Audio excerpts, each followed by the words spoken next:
Hey everyone, I'm almost done with the Ninja Gaiden 4 review and I'm making my way through Star Fox 2 for that review. But today I'm going to do something a little different.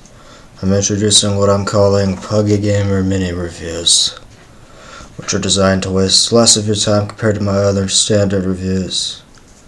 What these are going to be are what I hope to be relatively quick videos, in which I give a brief overview of my thoughts on a game I've just completed and a score for what I thought of my overall personal experience.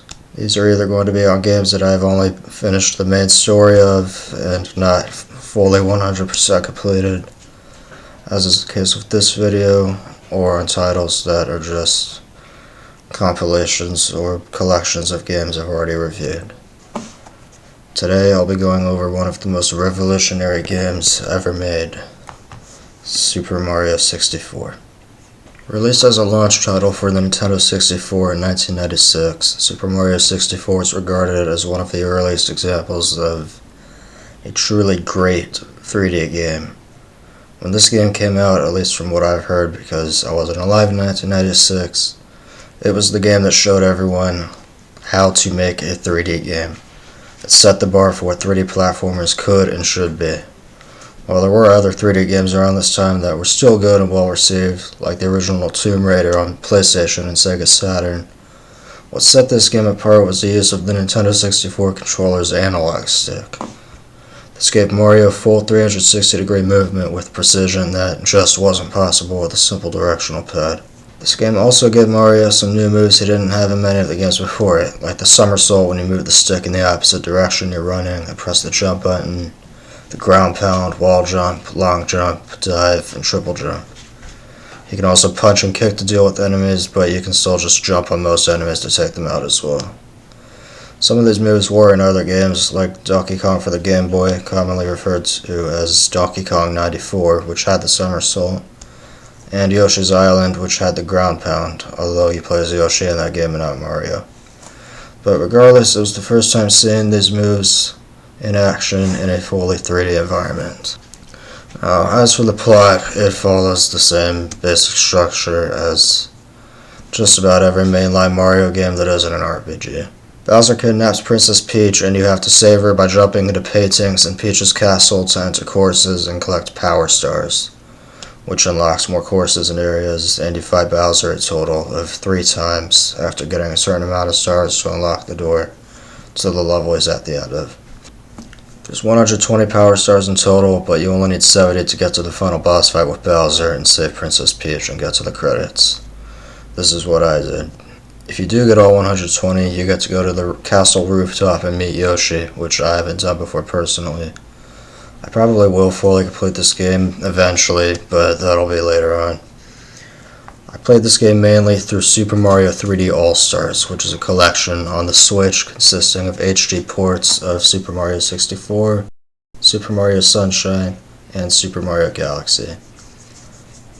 I want to do full reviews for each of these games, especially Galaxy, which is one of my favorite games of all time. This collection was released for the 35th anniversary of Super Mario Bros., which I'm having a hard time believing was close to 6 years ago now. And it was pretty controversial because, well, these ports are perfectly fine, at least now they are. A lot of people, myself included, were expecting full-on remasters for these games, or in Super Mario 64's case, an HD remake made from the ground up for the 35th anniversary. The original Super Mario All-Stars released for the Super Nintendo had from the ground up remix of Super Mario Bros. 1 through 3, and the Lost Levels, which was originally Super Mario Bros. 2 and hadn't been released in the West up until that point. Another thing about 3D All-Stars, for whatever reason, and I have no idea why, but the collection was made a limited release, only being distributed from September 2020 to the end of March 2021. After that, new copies stopped being printed and it was taken off the Switch eShop, and as of June 2026, it still isn't back up and I highly doubt it ever will be. I've seen some physical copies in stores since then, but trying to get one online, good grief, don't bother. I got a physical copy as a Christmas present in 2020 and I'm pretty sure it was MSRP when my mom got it for me. At least I hope it was, but I don't know for sure. It's not like this is a huge deal now though. Super Mario Galaxy 1 as well as Galaxy 2, which wasn't included in 3D All-Stars for some reason, just got HD re-releases for the Switch last year to tie in with the Super Mario Galaxy movie. Super Mario 64 is on Switch Online, and surely it's only a matter of time before Sunshine gets put on the GameCube after the service. I mean, the Switch 2 has been out for about a year now. Wow, it's really gone by fast. Yeah, just 2 days as of recording this, it'll have already been a year since its release. Anyways, back to Mario 64. So, as I mentioned, you go through courses to collect Power Stars. This game has a camera that you control manually with, on the original console, the C buttons on the Nintendo 64 controller. And to my knowledge, not many games had this at the time, and this honestly might be the most irritating thing about the game for me. Sometimes it works okay, but other times it just has a mind of its own, and in some areas it'll either be way too close to a wall or something, and it makes it impossible to see where Mario is. And so many games after this one, especially today, of course, but even games that were on the same console, like Ocarina of Time, which didn't even really give you complete manual camera control, it just let you reset the camera behind Link. That handled the camera far better than this game, and it doesn't dampen the experience for me. But don't get me wrong though, while this game has definitely aged in a lot of aspects, it's still a fun time for sure. Other than the camera, the only parts that really frustrated me all that much were parts that required jumping across really narrow platforms because the controls can be a bit clunky. This game was designed for the Nintendo 64 controller, which has an analog stick that differs quite a bit from modern controllers, which is what I've almost always played this game with. I think it's because of that I can't move Mario with a modern controller quite as well as I probably would be able to with an actual N64 controller on original hardware. Sometimes it's definitely my fault when I fall off a ledge or platform, but other times it feels like these things just kept happening on their own. Now, graphically, I think the game looks really nice for the Nintendo 64. Obviously, it doesn't look as good as the other 3D Mario games. But for 1996, I know that this was more than passable.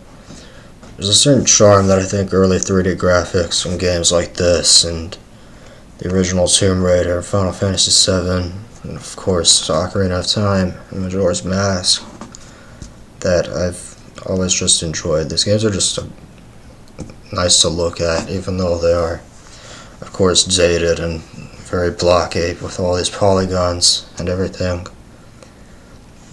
As for the soundtrack, I mean, it's iconic. What can I say? There's a lot here to enjoy. There's Bob on Battlefield, Dire Dire Ducks, Peach's Castle. I really like the theme that plays in the Bowser levels, and I could go on, but I want to keep this video quick. Mario is the only playable character in the original game, but 8 years later, when I was just in diapers, the new handheld, the Nintendo DS, released, the third best-selling video game console of all time, behind the original Switch and PlayStation 2, if I'm not mistaken. Even people who have never played a video game before have probably at least seen or heard of the DS and or the 3DS in some form in the past 15 or 20 years. Launching with the DS was Super Mario 64 DS, a remake of the original game with updated graphics, added courses, minigames, and 3 new playable characters in the form of Luigi, Wario, and Yoshi, each with their own distinct characteristics and abilities. This was actually my first experience with Super Mario 64. I was borrowing a friend's Nintendo DSi for a while, and I got this game at GameStop. I still have it and can play it on my 2DS, but I haven't finished it yet. I plan to review it and the original game in full whenever I do finish it. Even though the DS didn't have an analog stick and the controls of this game were changed a bit to compensate, which I'll get to at a later date, having a fully 3D Mario game on a handheld was so cool to me back then, since I didn't own my 2DS yet, and the Switch hadn't been released yet. So, like I said, whenever I do a full review of this game and the DS version, I'll go into more detail, but as for now, this is a quick rundown of my general thoughts of the game. Based on my experience with the game thus far, I'm going to give it an 8 out of 10. It's aged without a doubt, but it's still a great Mario game at its core. Even though it's not one of my personal favorites, I still have a good time with it. I still enjoy it quite a bit for sure. This has been the first of my mini reviews, and I plan to have things back on schedule soon with my upcoming reviews. Star Fox 64 remake comes out later this month, and I said I was going to review the original 64 and Star Fox 2 before then, so I'll be working on that. Anyways, thanks for watching, have a good night, and I will see you guys later. Bye.